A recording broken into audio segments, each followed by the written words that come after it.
Hello दोस्तों, नमस्कार। कैसे आप लोग? आशा है कि आप लोग बहुत अच्छे होंगे।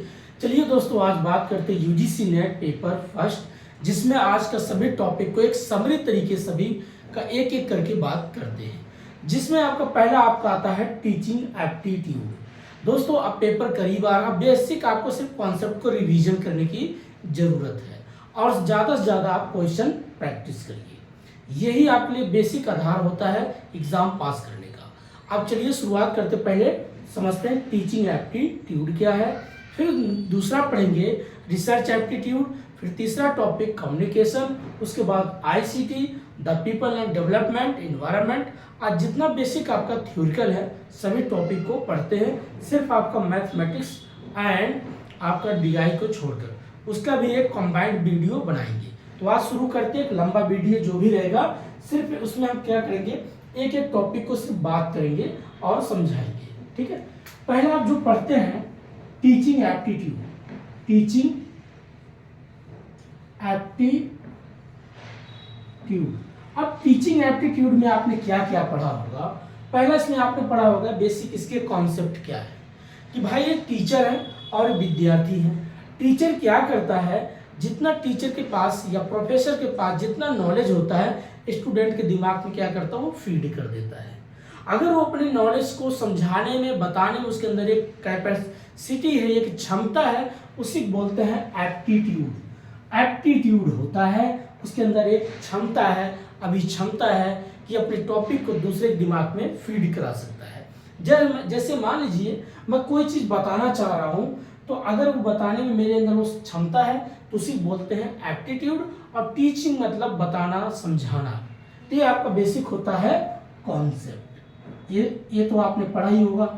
कॉन्सेप्ट का मतलब ये टीचर और एक विद्यार्थी, अगर इन्होंने इस विद्यार्थी के दिमाग पे सभी डाटा फीड कर दिया, जितनी नॉलेज है, चाहे बीए सेकेंड ईयर का हो या बीए फाइनल का हो या फर्स्ट ईयर का हो, चाहे बीकॉम हो, चाहे बीएससी हो, किसी भी फील्ड के आप विद्यार्थी हैं और एक प्रोफेसर साहब सभी नॉलेज आपके दिमाग पर अगर फीड कर दिए, तो आपके अंदर जो आपका नॉलेज गेन हुआ, बढ़ा, तो किससे बढ़ा? टीचिंग से।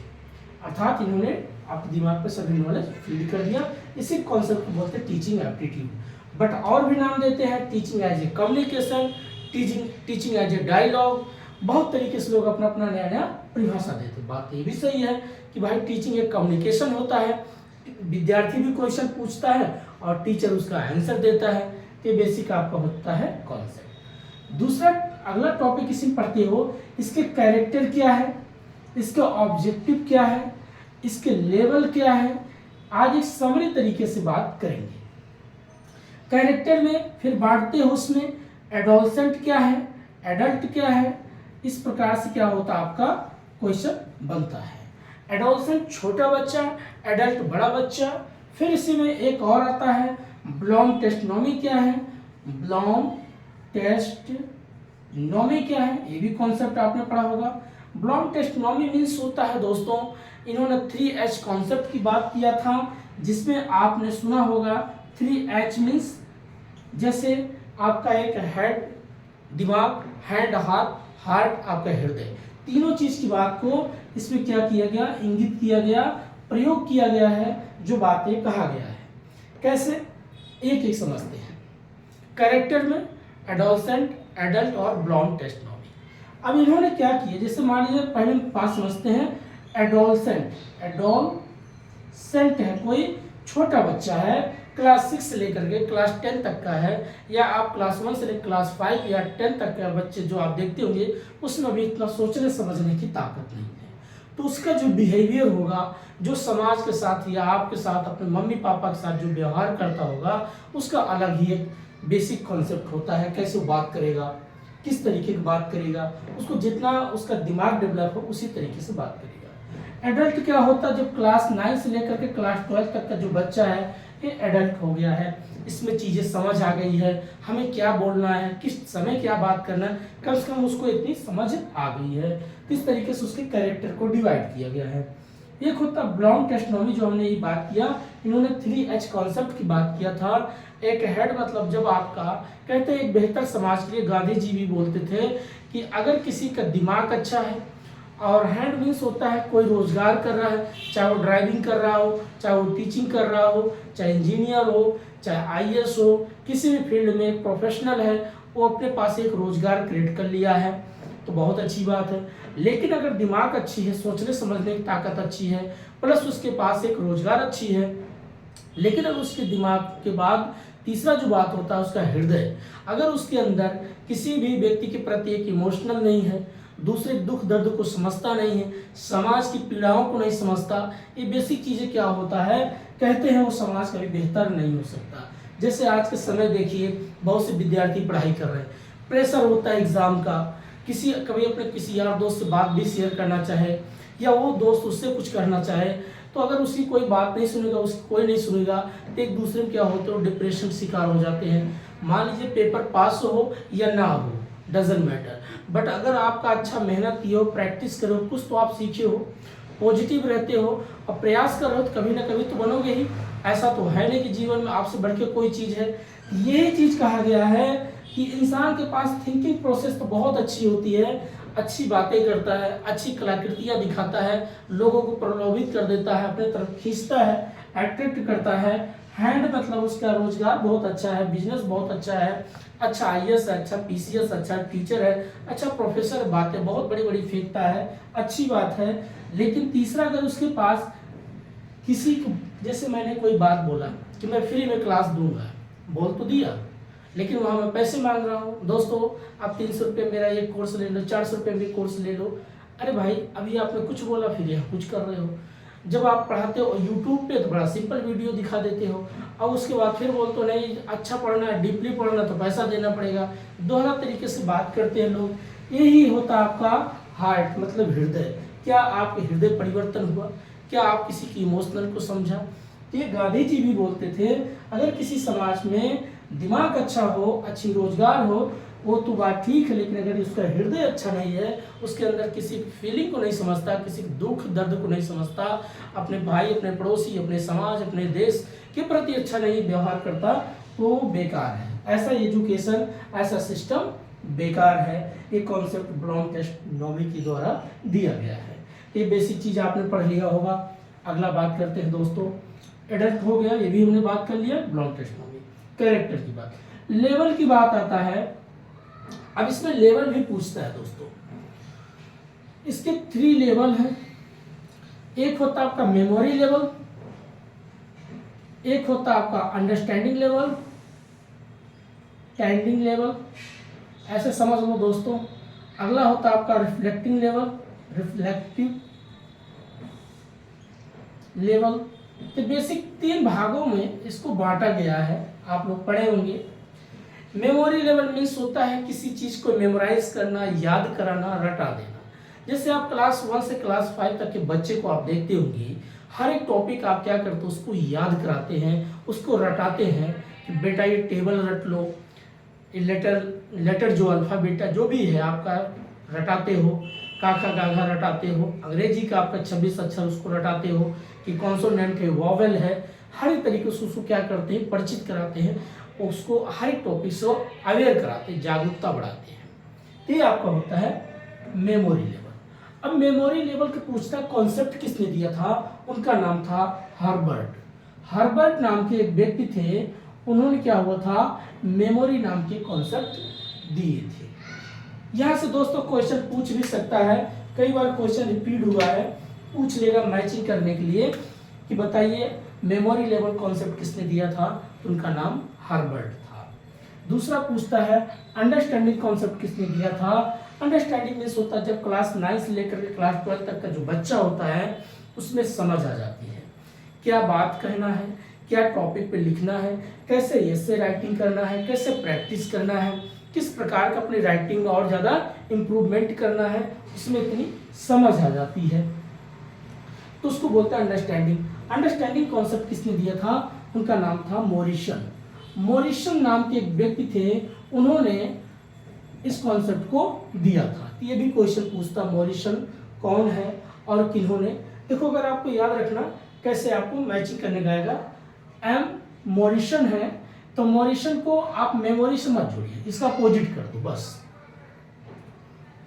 और जो हर्बर्ट है इनको जोड़ दो आप अंडरस्टैंडिंग, सॉरी मेमोरी से, और इनको जोड़ दो मोरिशन को आप अंडरस्टैंडिंग। लास्ट वाला अगर आपको पता हो तो बहुत बढ़िया, इनका बहुत छोटा नाम है हंट। एक हंट मीन्स होता शिकारी, हंटेड होना, ये भी करना, शिकारी होना, शिकार करना, चोट पहुंचाना, बहुत कुछ मीनिंग होता है अंग्रेजी का। तो रिफ्लेक्टिव मतलब होता है, इन्होंने कॉन्सेप्ट किसने दिया था, हंट ने।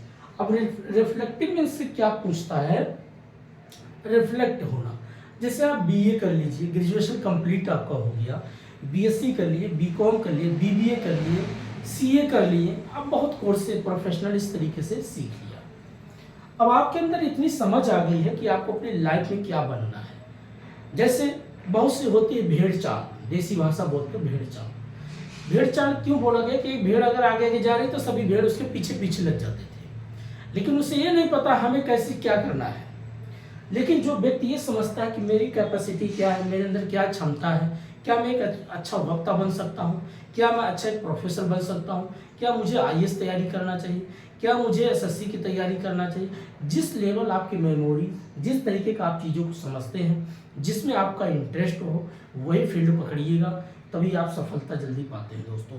कभी कल क्या होता है, हम दोस्तों के कहने में, घर परिवार के कहने में कंफ्यूज हो जाते हैं और उसी में हम अपना समय ज़्यादा इधर उधर व्यर्थ होता है, जिसकी वजह से अपने कैरियर को लेकर के ज़्यादा हम पॉजिटिव नहीं हो पाते, कंफ्यूज रहते हैं।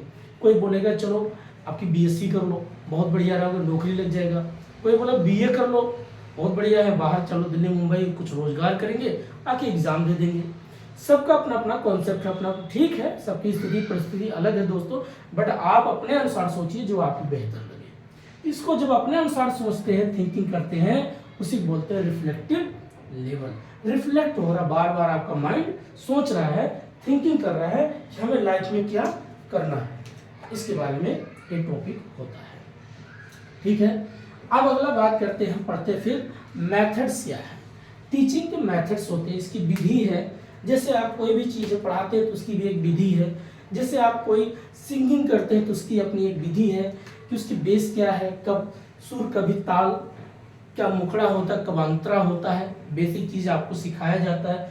आपको सारेगामा पाधा निशा के बारे में बेसिक चीज़ सिखाया जाता है कि इसका क्या मेथड है। ऐसे इसी प्रकार से टीचिंग का अपना एक मेथड है। अब इसमें जो आप मेथड्स पढ़ते हैं दोस्तों, हमें क्या क्या इसके मेथड में पढ़ना है, इसके 4 मेथड हैं, एक एक करके समझते हैं। पहला आपका होता है ऑफलाइन मेथड्स, दूसरा होता है आपका ऑनलाइन मेथड्स, तीसरा होता है टीचर सेंटर मेथड, चौथा होता है आपका जो है लर्नर सेंटर मेथड्स। अब एक एक समझते हैं। पुराने समय में जब बच्चे देखते होंगे फेस टू फेस चलता था क्लास, कि क्लास में इधर विद्यार्थी बैठे और टीचर या प्रोफेसर साहब बोर्ड के सामने खड़े होते थे। अब यहाँ से वो लेक्चर दे रहे हैं, किसी टॉपिक पे लिख रहे हैं, समझा रहे हैं। मान लीजिए चाहे कोई भी हो, चाहे मैथ पढ़ा रहा हो, चाहे फिजिक्स पढ़ा, चाहे केमिस्ट्री पढ़ा रहे हो, अब वो अपना एक एक फार्मूला लिखते थे, बच्चों को समझाते थे कि बेटा ये पाई आर स्क्वायर एच है, ये पाई आर स्क्वायर एच है, पाई का मान 22/7 होता है, आर का मान कोई भी नंबर रख लो, एच कोई भी हो, मल्टीप्लाई, इसको 2 बार आर है तो इसको 2 बार मल्टीप्लाई कर लो, एक आर और लिख लो, ऐसे लिख देते दोस्तों। तो टीचर क्या करते थे, हर एक टॉपिक को यहाँ लिखित तरीके से जो फेस टू फेस पढ़ाते थे उसी बोलते हैं ऑफलाइन मेथड्स। अब इसमें पूछता है इंस्ट्रूमेंट क्या होता था, उनके औजार क्या होती, बेसिक उनके सपोर्टिव मटेरियल्स क्या होते थे। तो उनके मटेरियल क्या होते टीचर, एक बोर्ड होता था, एक मार्कर होता था, पुराने समय में जाएंगे तो ब्लैक बोर्ड होता था, चाक होता था, डस्टर होता था, ऐसे जो पूरा रब कर पोंछने के लिए काम आता, साफ करने के लिए। ठीक है, ये पूछता है, बस आपको ज़्यादातर बी प्रैक्टिकल सोचना शुरू करो, थ्योरिकल चीज़ें आपको बता रहे हैं, बट दोस्तों इसमें जब आप बी प्रैक्टिकल, आज के दौर में क्या है, एजुकेशन तो सब लेते हैं, जिस दिन आप किसी चीज़ को बी प्रैक्टिकल सीखना शुरू कर देंगे, आप भी ऐसे जैसे बोर्ड पे लिख रहे हैं दोस्तों, आप भी लिखना सीख जाओगे। अब बस 2-4 बार प्रैक्टिस करने की ज़रूरत होती है। ठीक है, बाकी इधर थोड़ी बहुत स्पेलिंग होती है, ऐसा कोई है नहीं, ह्यूमन नेचर है, बाय मिस्टेक होता है। इतना ज़्यादा माइंड मत करिएगा कि मैं कैसे टीचर बनूं, मुझे लिखना भी नहीं आता है, मैं घबरा जाता हूँ, कोई बात बोलता हूँ तो मैं भूल जाता हूँ, ये सबके साथ होता है, ये ह्यूमन नेचर है। तो ये आपका ऑफलाइन की बात करता है। ऑफलाइन मतलब टीचर और स्टूडेंट फेस टू फेस जब पढ़ाई होता था उसको ऑफलाइन मेथड्स बोलते थे। तो हमने यहाँ लिखा ऑफलाइन मेथड। दूसरा आपका होता है ऑनलाइन मेथड्स। ऑनलाइन, अब ऑनलाइन क्या है? आज के दौर में देखिए, प्रेजेंट टाइम में देखिए, सभी लोग मोबाइल से, लैपटॉप से, विजुअल कैमरा, बहुत तरीके से क्या हो गया, पूरा डिजिटल जो भी प्रोजेक्ट है, एक डिजिटल जो हमारे बेसिक आधार है जिससे हम पढ़ाई करते हैं, उसको बोलते हैं ऑनलाइन मेथड्स।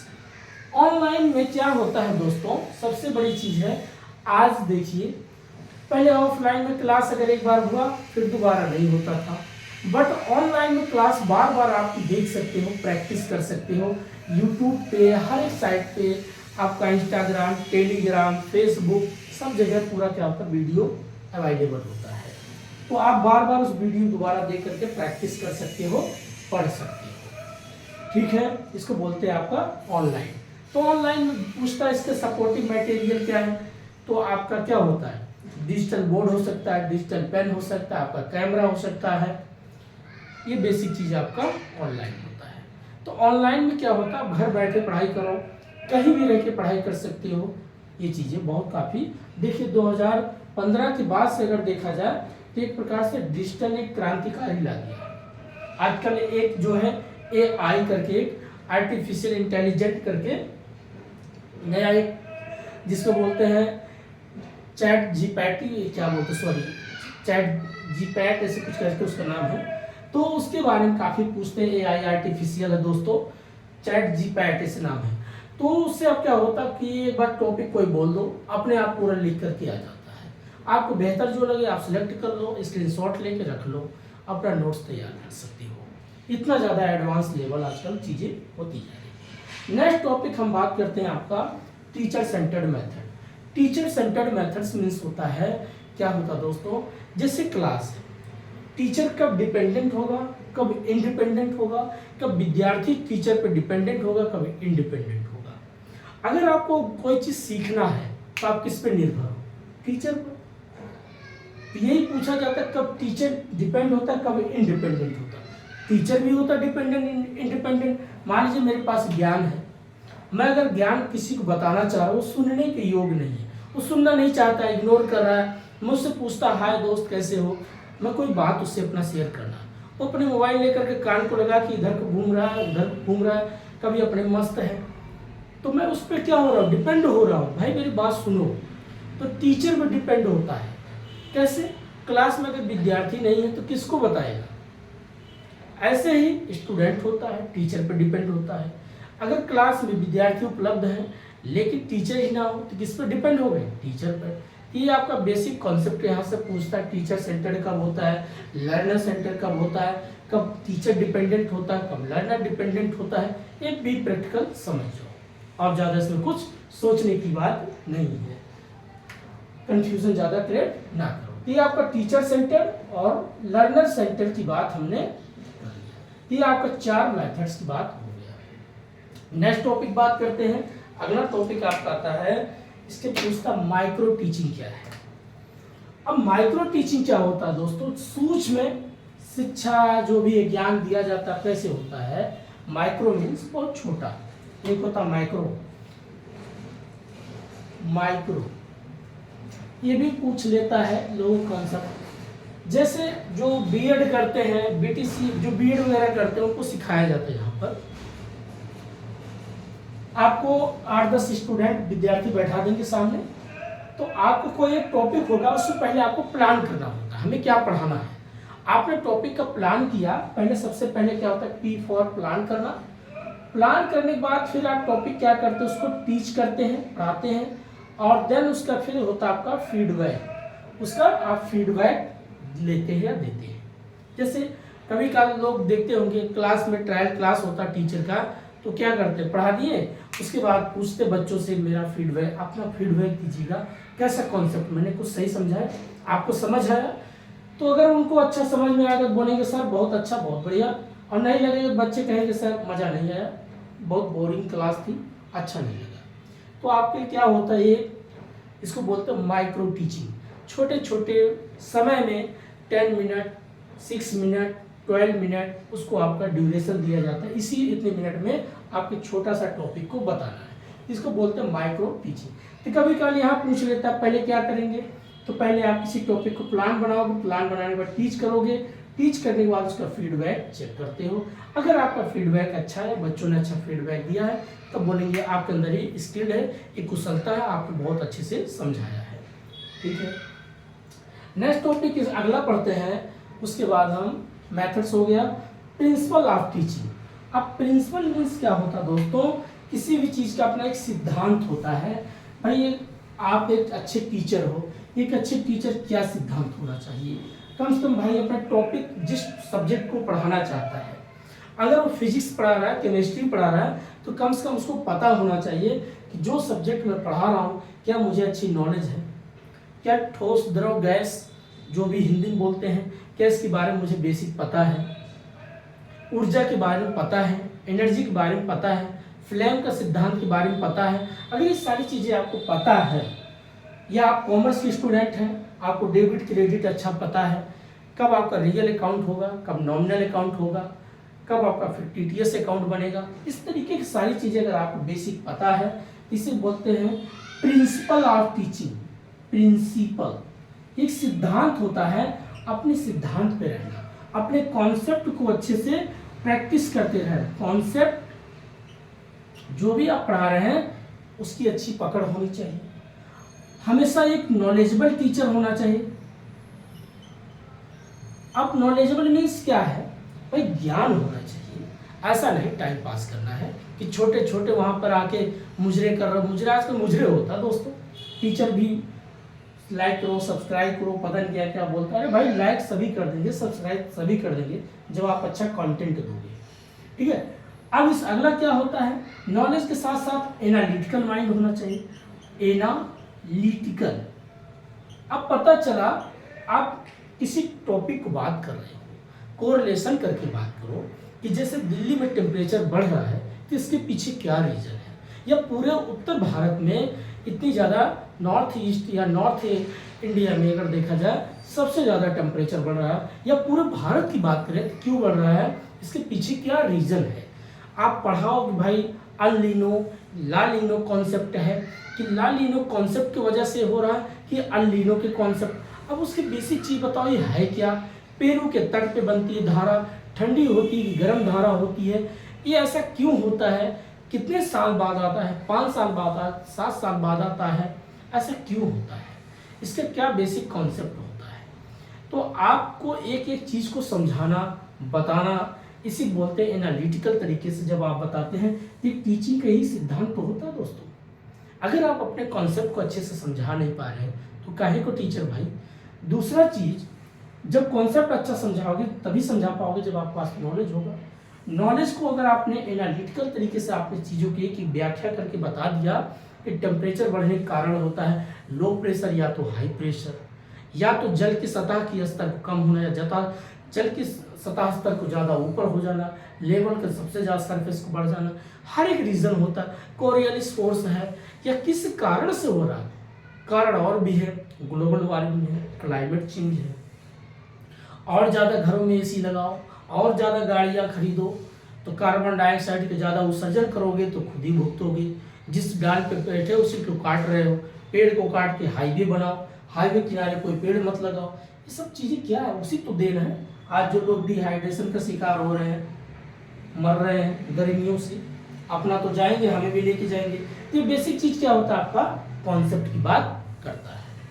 अंदर दोस्तों कभी का दुख होता है कि कुछ लोग तो ज्ञान देंगे बेचारे, करेंगे क्या करें, लेकिन कुछ लोग पैसे के चक्कर में लग्जरी लाइफ, लग्जरी गाड़ी, लग्जरी मोबाइल, लग्जरी घर, लग्जरी टीवी, ये सब इसी लग्जरी चक्कर में आप सब ऐसे बर्बाद हो रहे हैं। तो यह क्या होता है, ये प्रिंसिपल ऑफ टीचिंग की बात करता है। नेक्स्ट टॉपिक हम बात करेंगे इफेक्टिव ऑफ टीचिंग। इफेक्टिव तभी होगा, प्रभावित कब होगा इफेक्टिव। आप मान लीजिए इफेक्टिव ऑफ टीचिंग क्या होता है, आप मान इफेक्टिव कब होंगे, जैसे कभी कभार कुछ लोग होते हैं, आप उनसे बात करिए बहुत अच्छा लगता है, क्या बढ़िया बात बोला भाई, मजा आ गया, गजब कॉन्सेप्ट है, एक एक चीज की बारीकी समझा दिया। कि जैसे बरसात ज़्यादा होने वाली होती है तो कैसे पता चलेगा बरसात ज़्यादा हो रही है।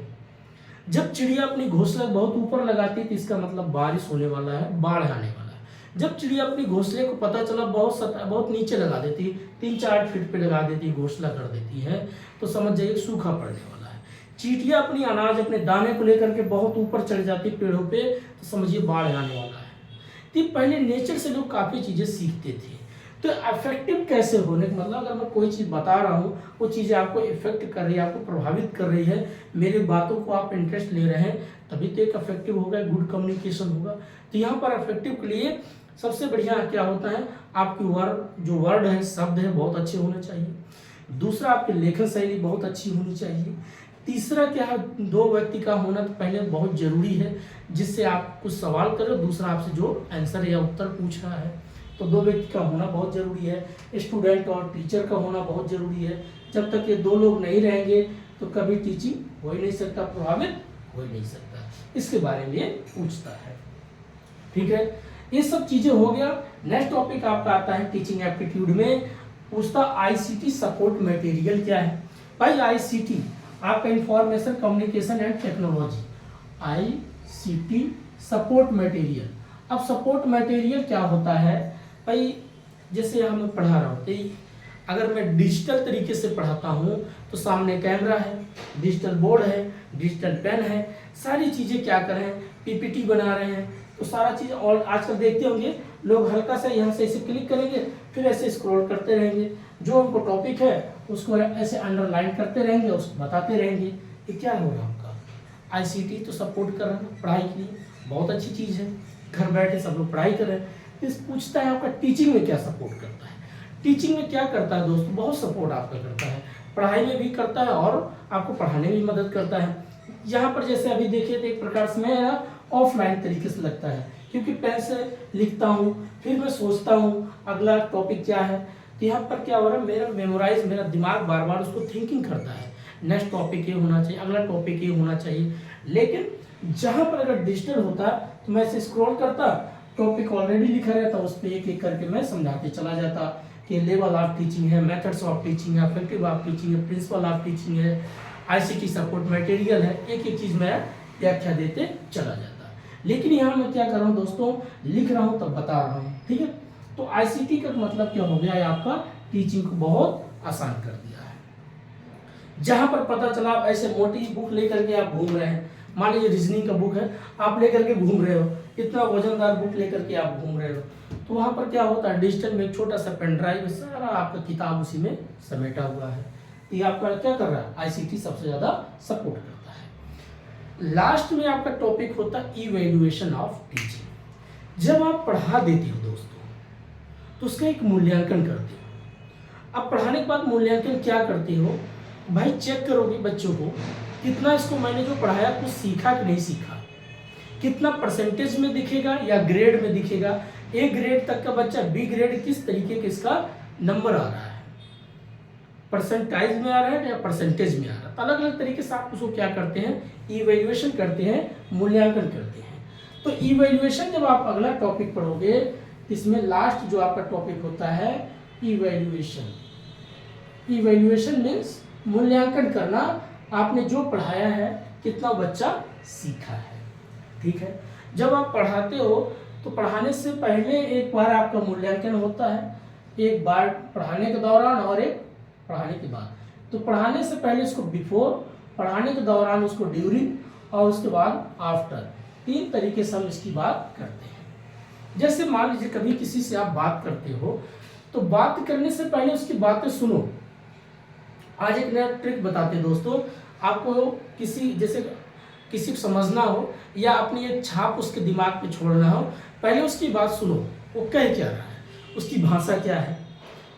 जैसे मान लीजिए भारत में बहुत सी डाइवर्स ऑफ लैंग्वेज है, कोई मैथिली बोलता है, कोई भोजपुरी बोलता है, कोई अवधी बोलता है, कोई ब्रज बोलता है, कोई राजस्थानी में, कोई डोंगरी बोलता है, कोई तेलुगु बोलता है, कोई पंजाबी बोलता है, कोई मराठी बोलता है, कोई गुजराती बोलता है। तो पहले किसी व्यक्ति की आप भाषा को सुनो, वो बोल क्या रहा है। तो पढ़ाने से पहले आप क्या करते हैं, इसी बोलते बिफोर, पहले उस बच्चे का लेवल चेक करो, उसे पता करो बेटा आप कितना फार्मूला आता है, a + b का होल स्क्वायर आपको पता है, या पाई आर स्क्वायर एच पता है, 2 पाई आर एच पता है, अगर बच्चे को सब चीज याद है तो आपको लगेगा, तो आप उसको पहले से चेक कर लोगे कि बच्चा कम से कम 60% नॉलेजेबल बहुत अच्छा है, तब लगेगा कि अब इसका लेवल ठीक है, तो इसका मतलब कॉन्सेप्ट क्लियर है, तो हमें इसकी स्पीड थोड़ा मतलब पढ़ाने की और बढ़ा देनी चाहिए। तो ये जो पढ़ाने से पहले आप मूल्यांकन करते हैं इसको बोलते हैं बिफोर। जब पढ़ाते पढ़ाते बीच बीच में आप क्वेश्चन पुट अप करते हैं, पूछते हैं बीच में कि बताइए आप लेवल आप टीचिंग याद है, मेमोरी लेवल कॉन्सेप्ट किसने दिया था, अंडरस्टैंडिंग कॉन्सेप्ट किसने दिया था। तो ये जो आप पढ़ाते पढ़ाते बीच में क्वेश्चन पुट अप करते हैं उसको बोलते हैं ड्यूरिंग टीचिंग। तीसरा होता है जब आप पढ़ा देते सारा कॉन्सेप्ट समझा देते हैं तो उसका आप क्या करते हैं, टेस्ट लेते हैं, क्वेश्चन प्रैक्टिस करवाते हैं, आंसर राइटिंग करवाते हैं। तो आपने क्वेश्चन दे देंगे कोई भी है, जैसे यूपीएससी में बच्चों को क्वेश्चन होता है डू यू एग्री, अब उसे जो भी दे देगा, या आप सहमत हैं लोकतंत्र से, क्या बेस्ट लोकतंत्र, क्या किसी देश की क्या पहचान है, तो आप क्या कर रहे हैं उसकी क्वेश्चन कर रहे हैं, अब उसको आप लेकर पूछ रहे हैं। तो पढ़ाने के बाद जब आप मूल्यांकन करते हैं तो उसको बोलते हैं आफ्टर टीचिंग। ये बेसिक आपका होता है इवैल्यूएशन ऑफ टीचिंग। तो दोस्तों हमने ऐसे बातों बातों में सभी टॉपिक को आज अच्छे से समझ लिया। अब दूसरा चैप्टर शुरू करते हैं आपका रिसर्च एप्टीट्यूड। चलिए तो एक बार इसको मैं रिकॉल कर देता हूँ क्या क्या हमने पढ़ा। ऐसे बात करें, पहला होता बेसिक कॉन्सेप्ट पढ़ो, फिर इसके कैरेक्टर पढ़ो, ऑब्जेक्टिव पढ़ो, लेवल पढ़ो, फिर मेथड्स पढ़ो। 4 मेथड्स होते हैं दोस्तों इसके, offline, online, teacher centre, learner centre, ICT support material क्या है, फिर उसके बाद आप पढ़ते प्रिंसिपल ऑफ टीचिंग क्या है, माइक्रो टीचिंग क्या है, इफेक्टिव ऑफ टीचिंग क्या है, उसके बाद अंत में आप पढ़ते इवैल्यूएशन ऑफ टीचिंग क्या है। थोड़ा और इसमें टॉपिक जो हमने बात किया ब्लॉन्ड टेस्टोनॉमिक का, जिसमें कैरेक्टर की बात आता, अलग अलग चित्र की बात करता है, अलग अलग कैरेक्टर की बात, चरित्र की बात करता है कि लर्नर का क्या होना चाहिए, टीचर का क्या होना चाहिए, और आपका दूसरा एडल्ट का क्या होना है, एडल्ट क्या होना चाहिए, ब्लॉन्ड टेस्टोनॉमी क्या होना चाहिए, बेसिक सारी चीजें हमने बात किया। ठीक है, तो बस ये था। अगला बात करते हैं, नेक्स्ट आप शुरू करते हैं रिसर्च एप्टीट्यूड। दोस्तों बीच में काफी कुछ ऑफलाइन बच्चों को पढ़ाना पड़ जाता है, इसलिए समय नहीं मिल पाता, तो इसलिए वीडियो थोड़ा सा आज समय निकाल लिया, वीडियो आज बनाएंगे। पेपर है बट यही कहेंगे आप लोग कहीं से वीडियो मिले दोस्तों, आपको कहीं से, आजकल बहुत सी कोचिंग, बहुत से लोग, कुछ अच्छे अच्छे नामी कोचिंग है, अनअकैडमी हो गया, बायजूस हो गया, आपका एक टेस्ट बुक करके है, तो वहाँ भी काफ़ी टीचर है। तो जहाँ से आपको मिले दोस्तों पढ़ाई करिए, ये मत देखिए कौन कैसा पढ़ा, आपको जो बेहतर लग रहा है, जो अच्छा कंटेंट दे रहा, पढ़ाई कर लो। ये आजकल एक नया PW चला है, तो वहाँ भी काफ़ी लोग पढ़ाते हैं। मैं 3 टीचर को गाइड करूँगा, मैं कोई विज्ञापन नहीं कर, लेकिन आपको भले किए। एक तौसीबा मैम करके बहुत अच्छी पढ़ाती है, ये बहुत अच्छा है, इनका ICT पढ़ाती है, हायर एजुकेशन भी पढ़ाती है, इनका काफ़ी बहुत एक्सपीरियंस, बहुत अच्छा पढ़ाती है। तो ये अनअकैडमी बहुत अच्छा पढ़ाती है। दूसरा एक आपके हैं गुलशन मैम। गुलशन मैम जो है PW में पढ़ाती है। जो बच्चे अगर नहीं पता है तो सर्च मारिएगा, तौसीबा मैम, गुलशन मैम, ये अनअकैडमी में है, ये PW। और एक PW एक है निशांत सर, उनका भी काफ़ी वीडियो बहुत अच्छा है, उनका भी पढ़ लेना।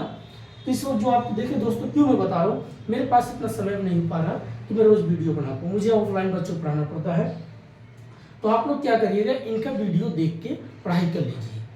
ठीक है, मेरा ये मकसद नहीं है कि मैं आप लोग का समय वेस्ट करूँ, तो आप लोग का है कहीं से मिले आप पढ़ाई कर लो। और जो कॉमर्स के बच्चे हैं उनके लिए मैं एक गाइड कर देता हूँ, बहुत बढ़िया एक मैडम जी है, वो बहुत अच्छी पढ़ाती है, कोनिका मैम। तो वहाँ से आप उनका जो टेक्स्ट बुक में जो है वहाँ पर बहुत अच्छा वो पढ़ाती हैं, वहाँ से आप लोग क्या करिएगा, पढ़ाई कर लीजिएगा। अगर पेपर 1 की तैयारी करना है तो शिवा मैम, गुलशन मैम और आपके निशान सर।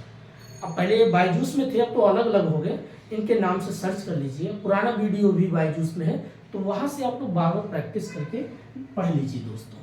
ठीक है, ये कोई मेरा ऐसा नहीं मैं विज्ञापन कर रहा हूँ, आप लोग को भले के लिए बता रहा हूँ, बहुत अच्छा ये लोग पढ़ाती हैं और काफ़ी कंटेंट इनका अच्छा रहता है, क्योंकि मैंने देखा है बहुत अच्छा ही पढ़ाती हैं, इसीलिए कह रहे हैं दोस्तों। और अब चलिए बात करते हैं आपका नेक्स्ट टॉपिक ये तो टीचिंग है, अब रिसर्च पे बात करते हैं। Research aptitude. दोस्तों रिसर्च एप्टीट्यूड में हमें क्या क्या पढ़ना होता है। पहला इसमें आपका आता है पॉजिटिविज्म क्या है, पॉजिटिविज्म क्या है, एंड पॉजिटिविस्टिक क्या है। पहला आपने कॉन्सेप्ट पढ़ा होगा, शुरुआत में दिया है। दूसरा इसमें अगला आपका आता है इसके मेथड्स क्या है, रिसर्च के इसके बेसिक मेथड। फिर पढ़ते हैं step of research, steps of research, ये बेसिक चीजें आपका। उसके बाद आपका आईसीटी फिर यहाँ पूछेगा सपोर्ट क्या करती है रिसर्च में। उसके बाद एथिक्स ऑफ रिसर्च, ये बेसिक आपका टॉपिक है, ठीक है। और भी यहाँ पूछता है इसके कैरेक्टर, इसके टाइप्स, ये भी पूछता है। टाइप्स जो है 30 है, कैरेक्टर इसके 12 है। तो ये पूरा आज एक एक करके समझते हैं। पहले पॉजिटिविज्म एंड पॉजिटिविस्टिक क्या है दोस्तों। जैसे आप रिसर्च करते हो, पहले क्या होता था साइंटिफिक तरीके से लोग बात करते थे। अब क्या होता है साइंटिफिक के साथ साथ विज्ञान के साथ साथ तर्क होना बहुत जरूरी है। अगर विज्ञान और तर्क लॉजिक दोनों एक साथ किसी चीज पर बैठते हैं तो बहुत अच्छी बात है। आप कहते ना कि भाई कोई इसमें लॉजिक नहीं है, बिना तर्क की बात कर रहे हो, इसमें कोई चीज कॉन्सेप्ट नहीं दिखता है। तो सही बात, अगर आप कल के आप रिसर्च करोगे तो सबसे पहले साइंस तो होना चाहिए, साथ में उसमें लॉजिक छुपा होना चाहिए। अगर लॉजिक नहीं है तो बेकार है। इसीलिए आपको पॉजिटिविज्म एंड पॉजिटिविस्टिक की बात करता है। पॉजिटिविज्म मतलब लॉजिक और ये साइंस दोनों होना बहुत जरूरी है। साइंस के साथ साथ लॉजिक की बात करता है, बस इतना ही समझो। मेथड्स इसके टोटल इसके 4 मेथड्स हैं। Experimental methods, descriptive methods, historical methods, quantitative methods. Qualitative methods वैसे मैंने 5 कर दिया, बट इतना चलो 5 पढ़ लो। एक्सपेरिमेंटल मीन्स होता है कब आप किसी चीज पे रिसर्च कर रहे हो, कोई टॉपिक है जिस पे आप नया चीज, नया इनोवेशन करना चाहते हो, नया चीज समाज को देना चाहते हो, तो आप बार बार उसको प्रैक्टिस करते हो। जैसे कोई बीमारी है, जैसे सुना होगा कोरोना वायरस जब आया था तो उसकी दवा को बार बार प्रैक्टिस किया जाए, कभी चूहे पे, कभी डेड बॉडी पे, हर तरीके से उसको बार बार एक्सपेरिमेंट किया जा रहा था।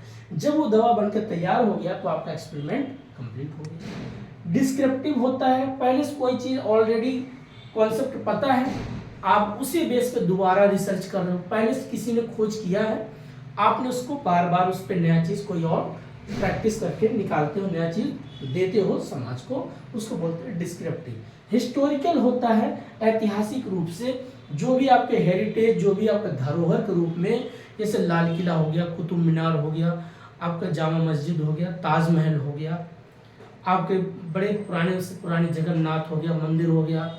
इस प्रकार से जो भी केदारनाथ, बद्रीनाथ, सोमनाथ, जो भी ऐतिहासिक चीजें हैं उस पर आप नालंदा विश्वविद्यालय, तक्षशिला विश्वविद्यालय, तो उस पर आप जो रिसर्च करते हो, हिस्टोरिकल चीज़ों पे, लिटरेचर पे भी करते हो और इंस्टीट्यूशनल संस्थाओं पे करते हो, उसको बोलते हैं हिस्टोरिकल रिसर्च। क्वांटिटेटिव और क्वालिटेटिव। क्वांटिटेटिव मीन्स होता है जिसमें एक मात्रात्मक रूप से किसी चीज़ का वर्णन कर देते हो, उसको बोलते हैं जनरल टू पर्टिकुलर, उसको बोलते हैं डिडक्टिव।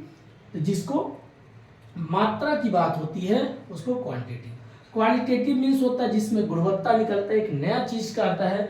जैसे लोग कहते हैं कि दूध को इतना मथा गया तो उसमें मक्खन, मक्खन से घी बना दिया गया, तो एक प्रकार से आप क्या हो जाता है, ये क्वालिटेटिव, गुणवत्ता रूप से कोई चीज चेक करना, इसको बोलते हैं इंडक्टिव।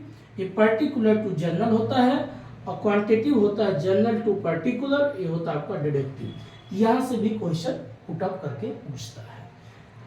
अगला बात करते हैं स्टेप ऑफ रिसर्च। कैरेक्टर में क्या है दोनों दोस्तों, इसमें वही है, कैरेक्टर और टाइप्स दोनों एक ही हैं, बस फर्क क्या है, इसमें पूछेगा आप कैरेक्टर रिसर्च क्यों करते हो, इसका ऑब्जेक्टिव क्या हो। पहले किसी चीज का ऑब्जेक्टिव होना चाहिए, कंसिस्टेंसी होना चाहिए, एक्रूअल होना चाहिए, कंसिस्टेंसी लगातार होना चाहिए। ऐसा नहीं आज कोई टॉपिक या कल बंद करते नहीं, आप आज भी टॉपिक उतने रिसर्च, कल भी उतने सोचो, कल प्रैक्टिस कर तो बार बार करो। एक कंसिस्टेंसी होना चाहिए, ऑब्जेक्टिव होना चाहिए, उद्देश्य होना चाहिए, एक उसका प्लानिंग होना चाहिए, एक उसका कॉस्ट, उसकी लागत कम होना चाहिए, एक सटीकता होनी चाहिए।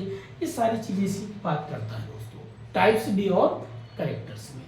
ठीक है, स्टेप ऑफ रिसर्च में क्या है, यहाँ से क्वेश्चन ज़्यादा पूछता है, इसमें 8 पॉइंट को ज़्यादातर जोड़ा गया। पहले किसी चीज़ की प्रॉब्लम ढूंढो। लाइफ में जब कहते हैं किसी से अगर आपकी दोस्ती यारी या आपकी कोई किसी से कोई खराब होती है तो पहले प्रॉब्लम ढूंढो, ऐसा क्यों हुआ। अगर मैं बार बार एग्जाम में फेल हो रहा हूँ तो ऐसा क्यों हो रहा हूँ, मेरा एग्जाम क्यों नहीं पास हो रहा है, इसके पीछे रीज़न क्या है। क्या मेरा कॉन्सेप्ट क्लियर है, क्या मैंने मेथड्स को अच्छे समझा है, क्या मैंने बार बार क्वेश्चन प्रैक्टिस किया है। अगर आपने हर चीज़ को अपने अंदर एक प्रॉब्लम को ढूंढते हैं तो वैसे ही रिसर्च क्या है, आप नया चीज़ का जब इनोवेशन करोगे तो पहले उसकी प्रॉब्लम को ढूंढोगे। और भी एग्जांपल ले लेते हैं, जैसे किसी ने कहा कि टेम्परेचर के सबसे ज़्यादा बढ़ने क्या कारण है, तो टेम्परेचर बढ़ने के कारण आप ढूंढ रहे हो, रीज़न क्या है, ऐसा क्या प्रॉब्लम है जिसकी वजह से इतना आजकल 52-53 ऐसे टेम्परेचर बढ़ते जा रहे हैं, इसके पीछे रीज़न क्या है। तो आप पहले प्रॉब्लम को ढूंढो, फिर उस प्रॉब्लम को एक डिज़ाइन दो। अब डिज़ाइन करना दोस्तों, कोई भी चीज़ होती है उसकी डिज़ाइन बनाओगे, उसकी आकार दोगे कि ये चीज़ें ऐसा होना चाहिए था बजाय ऐसे कैसे हो गया, ऐसे होना, उसकी एक आकार बनाओगे। उसकी डिज़ाइन देने के बाद फिर क्या करोगे, डाटा कलेक्शन करोगे। अब डाटा लाओगे, प्राइमरी डाटा और सेकेंडरी डाटा। उसको डाटा के बजाय डेटा बोलते हैं, डाटा नहीं, उसको अंग्रेजी में डेटा कहते हैं, डेटा। ठीक है, तो आप डेटा इकट्ठा करोगे। डेटा जब आपके, क्योंकि डाटा इसलिए DATA होता है इसलिए लोग डाटा बोलते हैं, लेकिन यहाँ पर उसको डेटा बोला जाता है। चलिए, तो आपके पास डेटा होना चाहिए। डेटा जब आपके पास हो जाता है तो फिर क्या करते हो, उन्हीं डेटा को आप उनको सैम्पलिंग या सैम्पलिंग करते हो। मतलब सैंपल एक प्रकार से, जैसे कोई व्यक्ति जब बीमार होता है तो बार बार बीमार होता है तो डॉक्टर बोलेंगे उसका थोड़ा ब्लड का सैंपल ले आओ।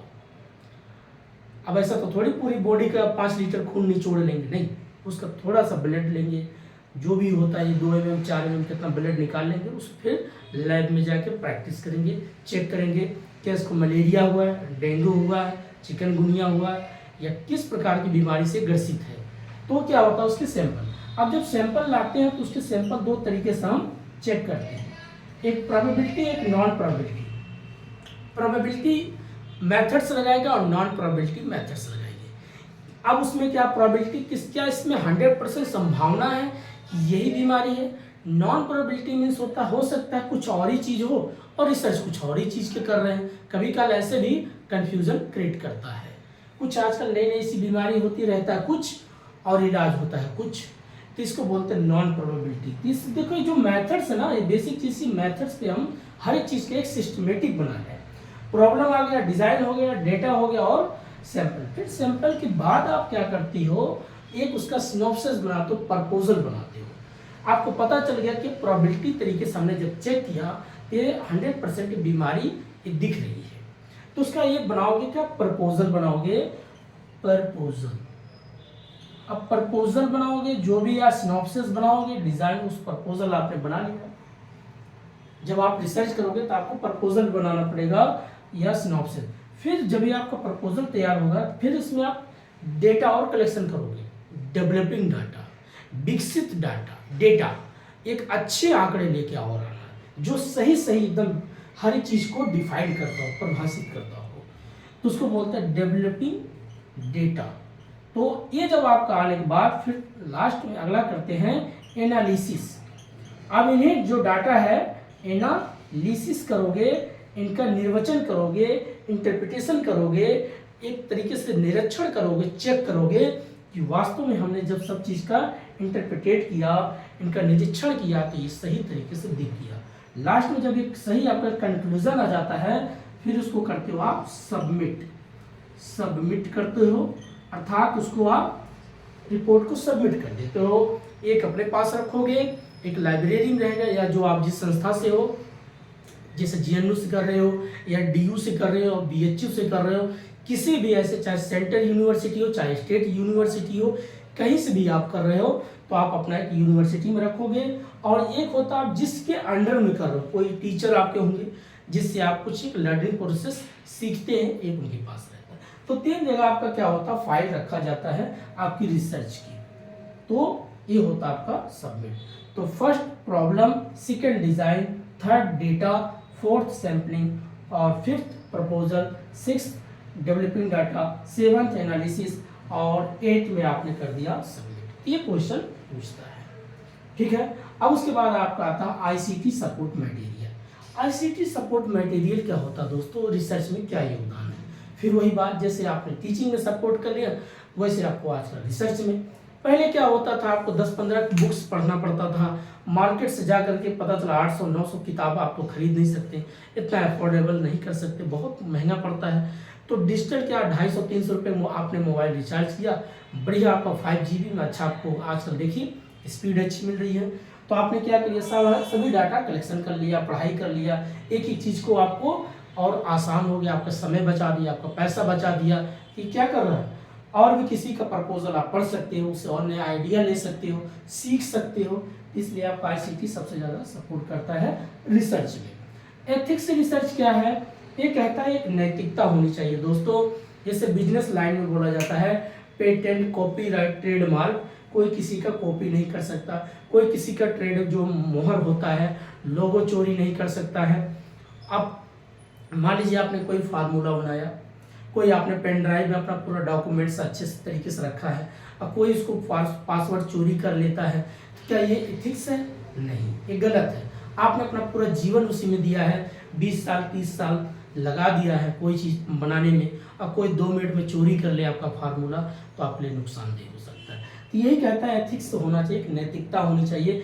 कभी भी रिसर्च आप करो तो किसी से मिलता जुलता नहीं होना चाहिए, आपका सबसे अलग रहेगा, तभी आपकी अलग एक पहचान होगी। इसीलिए बोला जाता है रिसर्च हमेशा एक एथिक्स लेवल पे होना चाहिए, एक नैतिकता के भी पे होना चाहिए, किसी का कॉपी नहीं होना चाहिए।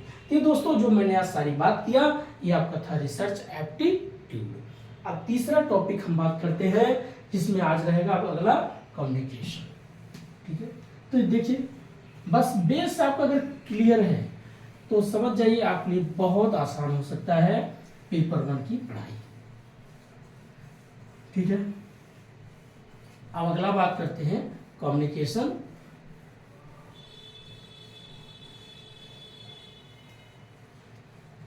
एक मिनट दोस्तों,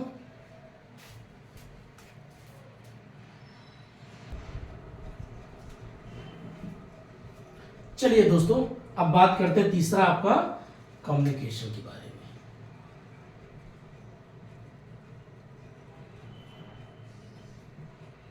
इसमें हमें क्या क्या पढ़ना है, यहां से भी क्वेश्चन आता है। पहला इसकी कॉन्सेप्ट को समझो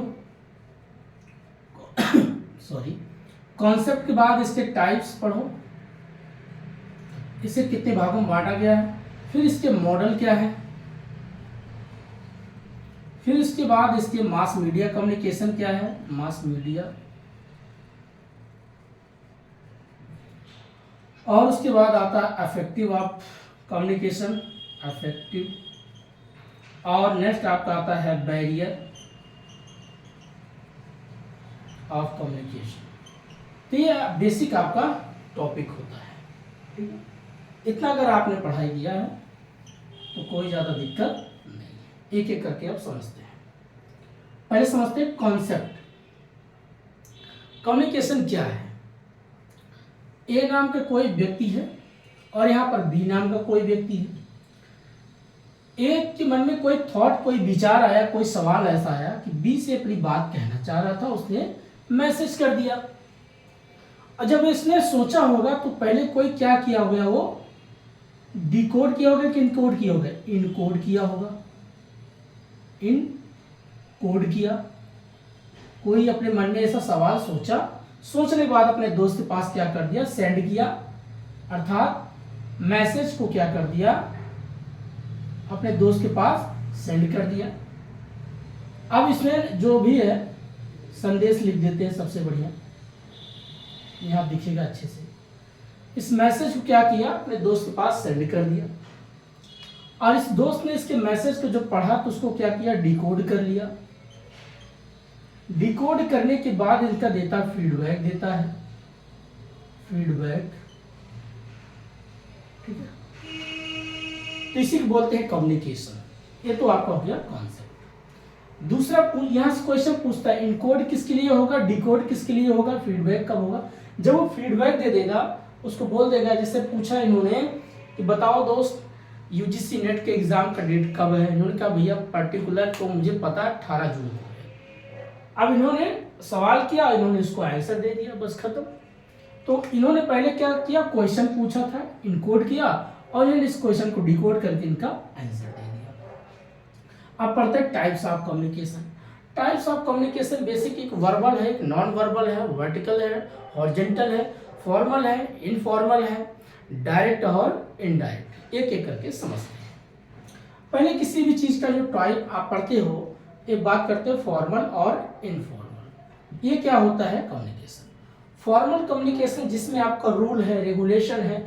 जैसे आप कहीं ऑफिस में बात करते हैं, ऑफिस में काम करते हैं, तो वहाँ पर एक रूल है। आप गवर्नमेंट एम्प्लॉय हैं तो उसका एक रूल है।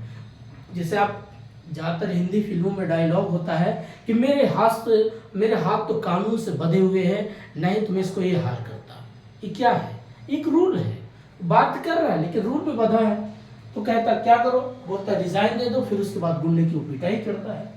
ये आपका क्या होता है फॉर्मल कम्युनिकेशन, जिसमें रूल है, नियम है, कानून के अकॉर्डिंग चलना पड़ता है, उसको बोलते हैं फॉर्मल कम्युनिकेशन।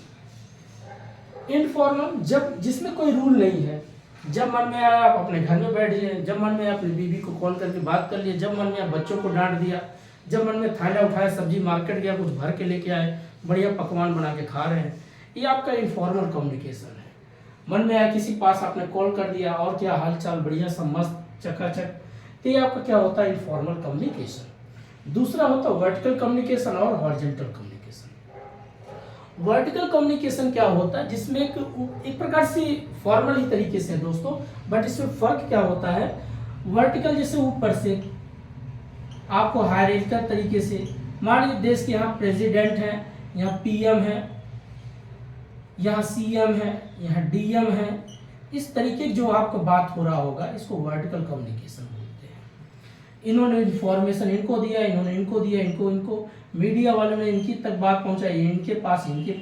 ये जो आपके वर्टिकल तरीके से बात होता है, रूल है, यहाँ भी है, उसको बोलते हैं वर्टिकल कम्युनिकेशन। एक होता है हॉरिजॉन्टल कम्युनिकेशन। हॉरिजॉन्टल मान लीजिए ऐसे लाइन खींच दो, सभी सीएम बैठे हैं देश के, जो भी हैं जितने सीएम हैं, सब सीएम बैठ के अपना हर एक स्टेट की अपनी बात रख रहे हैं। मान लीजिए उत्तर प्रदेश के योगी साहब बैठे, वो भी बात करें कि उत्तर प्रदेश में किसी प्रकार का जो भी है अभद्र व्यवहार नहीं किया जा सकता, ये अपना विचार रख दिए। पता चला साउथ कोई बैठे हैं सीएम साहब, आइयो हम इस चीज को ध्यान रखता जी, तुम्हें ऐसा काम मत करिएगा, अपना कॉन्सेप्ट दे रहा है। कोई बंगाली दादा बैठे हैं, बंगाली में बोल रहे हैं, दादा हम तो वो काम बहुत अच्छा कर रहे हैं, इसमें ना कोई दिक्कत होगी। अभी जो बात कर रहे हैं सभी लोग मिल करके, तीनों जो बातें करेंगे, अब अपने अपने लैंग्वेज बात कर रहे हैं, लेकिन सब लोग क्या है, सीएम है। इसको बोलते हैं हॉरिजॉन्टल कम्युनिकेशन। थोड़ा सा जोक मार दिया दोस्तों, ऐसे होता है ना, अलग अलग लैंग्वेज के अगर लोग बैठे हों, सबका अलग अलग एक्सेंट होता है बात करने का। तो इस तरीके के जो आप बात देखते होंगे, A B CM, O B CM, तो एक ही हॉरिजॉन्टल में सब लोग दिखने को मिलते हैं। टीचर से बात कर रहा है, स्टूडेंट से बात कर रहा है, उसको हॉरिजॉन्टल कम्युनिकेशन।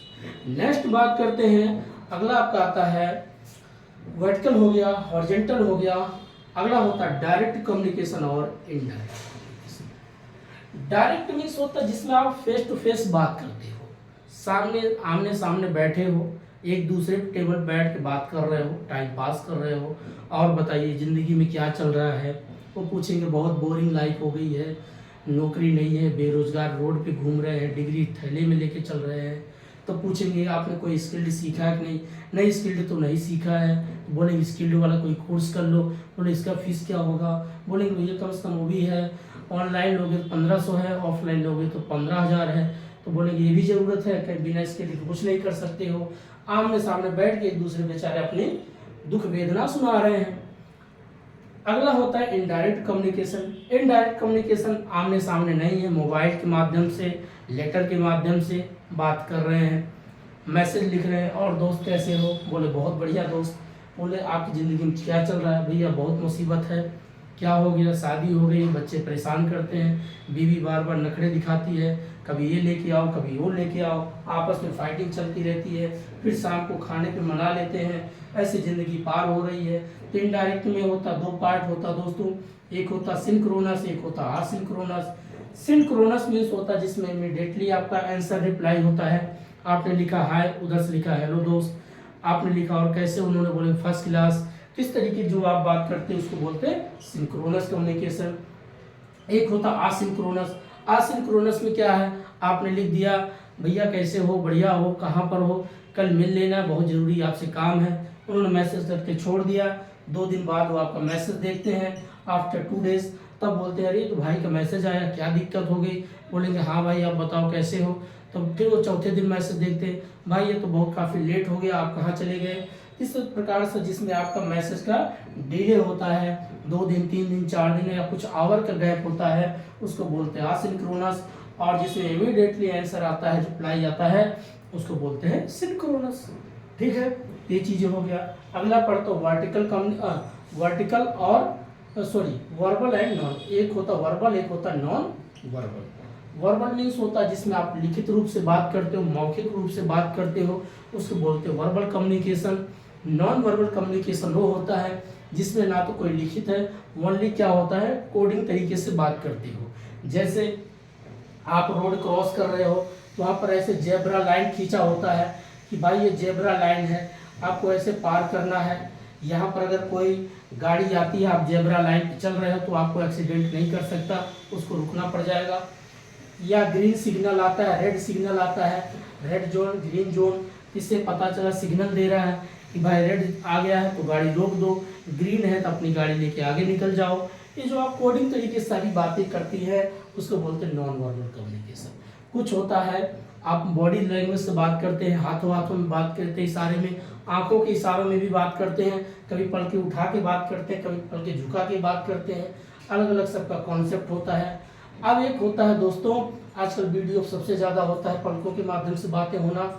ये वर्बल में हमने क्या बोला था, जिसमें आपका वर्ड का प्रयोग करते हो भाई, बोल करके और लिखित करके। लेटर लिख दिया, सेवा में श्रीमान जी मैं आपको बहुत याद करता हूँ, बहुत तड़फ रहा हूँ, बेचैन हूँ, ज़िंदगी में कोई नौकरी नहीं है, ऐसे घरों में तड़पता रहता हूँ, तन्हाई ज़िंदगी बिता रहा हूँ, बस क्या करूँ, अपनी दुखड़ा भेजना शुरू कर दिया। ये आपका वर्बल हो गया। दूसरा क्या होता है वो लिखित हो गया। तीसरा हो गया सामने बैठ के बातें करना। तो ये चीज़ें आपका verbal and non verbal communication हो गया। तो ये आपका होता है टाइप्स ऑफ कम्युनिकेशन। अगला पढ़ते model of communication. Model of communication में क्या होता है दोस्तों, इसकी अलग अलग मॉडल दिया होगा। ये मॉडलिंग नहीं कि जैसे आपका रैंपो कर रहे हैं, रैंप कह रहे हैं कि जो भी आपका चलते हैं वो नहीं। ये मॉडल ऑफ कम्युनिकेशन क्या होता है, इसको 3 भागों में बांटा गया है। एक होता है लीनियर कम्युनिकेशन, एक होता है ट्रांजेक्शनल कम्युनिकेशन, एक होता है इंटरैक्टिव कम्युनिकेशन। अब एक एक समझ। लीनियर मीन्स होता है, ऐसे लिख देते हैं, लीनियर, ट्रांजेक्शनल और इंटरैक्टिव। लीनियर मीन्स होता है सिंगल, अकेले बैठे हो, अकेले बैठ के न्यूज़पेपर पढ़ लिया, वहाँ लिखा है किसी भी देश का वार चल रहा हो, यूक्रेन रसिया का चल रहा हो, या गाजा पट्टी पे चल रहा हो, या इजराइल का चल रहा हो, आपने न्यूज़पेपर पढ़ लिया, आप अपने दिमाग में तरह तरह का मैसेज सोचना शुरू कर दिए। ये सोच रहे हैं ऐसा नहीं होना चाहिए, ऐसा कैसे कर दिया, इस तरह की किसी पे हमला नहीं करना चाहिए, मानवता के खिलाफ है। क्या लोग इतना भी भूल गए हैं, एक ही बार जन्म होता है, बार बार तो जन्म होता नहीं, क्यों मानव को मार रहे हैं। आप अपनी दुख वेदना को अकेले में वर्णन कर रहे हैं, सोच रहे हैं, आपके अंदर एक नैतिकता विचार प्रकट हो रहा है, ह्यूमन नेचर आपके अंदर जग रहा है, जो खुद से आप बात करते हैं उसको बोलते हैं लीनियर कम्युनिकेशन। और भी फील्ड पे चलो बात कर लेते हैं। एग्जाम देने जा रहे हैं आप, टेस्ट देने जा रहे हैं, बार बार सोच रहे हैं मैंने बहुत टेस्ट दिया, पास नहीं होता, लाइफ क्या पढ़ा है, पूछते हैं कुछ क्वेश्चन आता है, कुछ ऐसे थोड़ी होता है, ज़िंदगी हमारा तो बर्बाद कर दिए, इस तरीके से नहीं होना चाहिए। आप जब अकेले में बड़बड़ाते हैं, बात करते हैं, उसको बोलते हैं लीनियर कम्युनिकेशन। दूसरा होता है ट्रांजेक्शनल कम्युनिकेशन। ट्रांजेक्शनल मीन्स होता है 2 लोग बैठे हो आमने सामने, वो भी रिप्लाई कर रहे हैं, आप क्वेश्चन कर रहे हो, आप रिप्लाई कर रहे हो, वो क्वेश्चन कर रहे हैं। जब एक दूसरे के आमने सामने बैठ के बात करते हो तो उसको बोलते हैं ट्रांजेक्शनल कम्युनिकेशन। एक होता है इंटरैक्टिव कम्युनिकेशन। इंटरैक्टिव कम्युनिकेशन जैसे हमने बात किया सिंक्रोनस, असिंक्रोनस, ठीक उसी का कॉन्सेप्ट है। इसमें आप मैसेज करके छोड़ देते हो, बाद में आपने जैसे कोई ब्लॉग बनाया, लोगों ने देखा, उसका फीडबैक देते हैं, उसको बोलते हैं इंटरैक्टिव कम्युनिकेशन। ठीक है, अगला बात करते हैं mass media communication. Large level में जो बहुत बड़ी भीड़ है, आप जैसे टेलीविज़न हो गया, रेडियो हो गया, आजकल तो बड़े बड़े चैनल अलग अलग हो गए, न्यूज़पेपर हो गया, अलग अलग रेडियो के चैनल हो गए, ये सब क्या है, मास मीडिया कम्युनिकेशन के बेसिक आधार है। अगला बात करते हैं, मास मीडिया भी कोई ज़्यादा बड़ा नहीं था। अगला था effective of communication. Effective means प्रभावित कम्युनिकेशन कब होगा, जब आपके शब्द बड़े सरल हो, आपकी लैंग्वेज बड़ी लहजा तरीके से बात कर रहे हो, दूसरे के दिमाग में आप छाप छोड़ रहे हो, तभी तो बात अच्छी बढ़ेगी। मैं पता चला व्यंग बोलूँ, अगला कहेगा यार इससे बात मत करो, ये बंदा हमेशा व्यंग बोलता है, नेगेटिव बात करता है, कभी पॉजिटिव बात नहीं करता, थोड़ा एनर्जेटिक बात नहीं करता कि चलो देश की जीडीपी बढ़ाना है तो भाई प्राइमरी सेक्टर को मजबूत करो, लोगों को एग्रीकल्चर के बारे में सिखाओ, इंडस्ट्रियल सेक्टर को मजबूत करो, वहाँ पर लोगों की स्किल डेवलप करो। ऐसे कभी बात नहीं करता है, पॉलिटिक्स बात करता है, कभी कुछ बात बोलता है, कभी कुछ बात बोलता है, इसके दिमाग इसकी बातें सुनकर बोरियत से लगता है भैया हटो यहाँ से। तो अफेक्टिव के लिए तभी होगा जब दो व्यक्ति बात करो, बातें बड़ी सरल हो, बड़ी अच्छी हो, एक अच्छा लगे, सुकून टाइप हो, अच्छा लगे, बेहतरीन बातें होना चाहिए। अगला होता है बैरियर ऑफ कम्युनिकेशन। कभी कल आप बात करते बीच में रुकावटें आ सकती हैं, जैसे क्लास चल रही, पता चला कैमरा खराब हो गया, काम नहीं कर रहा, रुकावटें आ गई, इसको बोलते हैं फिजिकल बैरियर। अब इसी में अलग अलग नाम दिया, फिजिकल बैरियर क्या, ऑर्गेनाइजेशन बैरियर क्या है, कम्युनिकेशन बैरियर क्या है, लिंग्विस्टिक बैरियर क्या है, कल्चरल बैरियर क्या है, ये अलग अलग बैरियर है, रुकावटें हैं। अब एक समझ लेते हैं। फिजिकल मीन्स हो गया जिसमें मान लीजिए मोबाइल हो गया, रोड हो गया, ब्रिज हो गया, आपकी बाइक होगी, व्हीकल हो गया, ट्रेन हो गया, आप कहीं जा रहे थे, कोई चीज़ खराबी आ गया, ट्रेन का इंजन पता चला सीज कर गया, बंद कर गया, आपको जाना देहरादून, आप जा ही नहीं पा रहे, आपको जाना मुंबई, ट्रेन खराब हो गया, आप जा रहे थे बीच में कोई ब्रिज टूट गया, आप जा रहे थे पर आपकी तबीयत खराब, एक प्रकार से क्या हो रहा है, फिजिकल बैरियर क्रिएट होने लग गया। नेक्स्ट होता है आपका कल्चरल बैरियर। अब कल्चरल मीन्स होता है संस्कृति। अब किसी संस्कृति आप देखते होंगे, भारत में साड़ी पहनाते हैं, बढ़िया घूंघट करते हैं, उसको बढ़िया हर एक झुमका बाली सब कुछ पहनाएंगे, दुल्हन को मतलब सजाते हैं, संस्कार सिखाते हैं कि सुबह उठना, एक लोटा पानी लेके पतिदेव के पास जाना, ये पूरा संस्कारी है, बहुत अच्छा सिस्टम है महिलाओं को दबा के रखने का। नेक्स्ट बात करते हैं आपका फॉरेन में चले जाओ, वहाँ कोई ऐसी बैरियर नहीं है, अरे भैया क्यों इतना इस तरीके से इतना लपेट के यहाँ छेद दो, कान छेद दो, जीवा छेद दो, क्या आपका नौटंकी चल रहा है, ये सब हटाओ यार। इनकी अपनी ज़िंदगी है, अपनी इनकी लाइफ है, इनको फंडामेंटल राइट है, जैसा जीना चाहे जिए, इनको जैसे कपड़ा पहनना पहने, इनको भी अपनी आज़ादी होना चाहिए। अगर पुरुष बैठ कर सिगरेट पी सकता है तो भी पिए, अगर वो भी वाइन पी सकती है तो भी पिए, किसी प्रकार कोई बैरियर नहीं होना चाहिए। तो देखते हैं कल्चरल बैरियर हो जाता है। आप फॉरेन में क्या, तो आजकल दिल्ली में ही, मुंबई में ही सब लोग अपना सिगरेट पीते, कोई लड़की सिगरेट पी रही है तो कोई पुरुष जाके बोलेगा बाप रे बाप क्या जमाना, अरे जमाना क्या, उसकी अपनी लाइफ में पीने दो। ऐसे कल्चर की होता है। तो फॉरेन के कल्चर में जो शादियाँ होती हैं उनका अलग कॉन्सेप्ट है, हमारे यहाँ जो शादियाँ होती हैं उनकी अलग कॉन्सेप्ट है, उनका खान पान का अलग कॉन्सेप्ट, हमारे यहाँ कॉन्सेप्ट अलग है। लेकिन इसके पीछे दोस्तों अगर देखा जाए, किसी भी कल्चर का जन्म हुआ है तो वहाँ पर आपका जियोग्राफी मतलब भूगोल जुड़ा हुआ है, बिना भूगोल के किसी कल्चर नहीं बना है। जहाँ ज़्यादा ठंड होगा वहाँ सबसे ज़्यादा वाइन पिया जाएगा, जहाँ गर्म होगा वहाँ दूध मट्ठा इस तरह की चीज़ें मिलेंगी, और जहाँ पर गर्म और ठंडा दोनों रहेगा, दोनों चीज़ मिलेगा, वाइन भी मिलेगा, दूध मट्ठा भी मिलेगा। तो जैसे जहाँ क्लाइमेट वैसी वहाँ की कल्चर। तो जो आपके एक दूसरे जब क्लाइमेट समझ में नहीं आती तो वैसे आपको कल्चर भी समझ में नहीं आता, उसको बोलते हैं संस्कृति बाधा। अगला बात करते हैं, आपका आता है लिंग्विस्टिक बैरियर। अब पता चला कोई हिंदी में बात कर रहा है कि और दोस्त कैसे हो, अब पता चला कोई साउथ का बोला ऐना रोना मैं कंड्र में है, अब पता चला आपको भाई क्या बोल दिया इसने, अगला पता चला बोला मोटा भाई तुम्हें कैसा, अब आपको समझ में मोटा मुझे बोल दिया, मोटा मतलब फैट बोल दिया, कैसी बात करते हो, पता चला मोटा मतलब वो बड़ा भाई बात कर रहा हो, या बोल दिया और पाजी क्या हो, आप लोग पाजी, मैं इतना पाजी हूँ, दुष्ट थोड़ी हूँ। अब पाजी पतला पंजाब में बोलते बड़े भाई, रिस्पेक्ट से इज्जत करते हैं।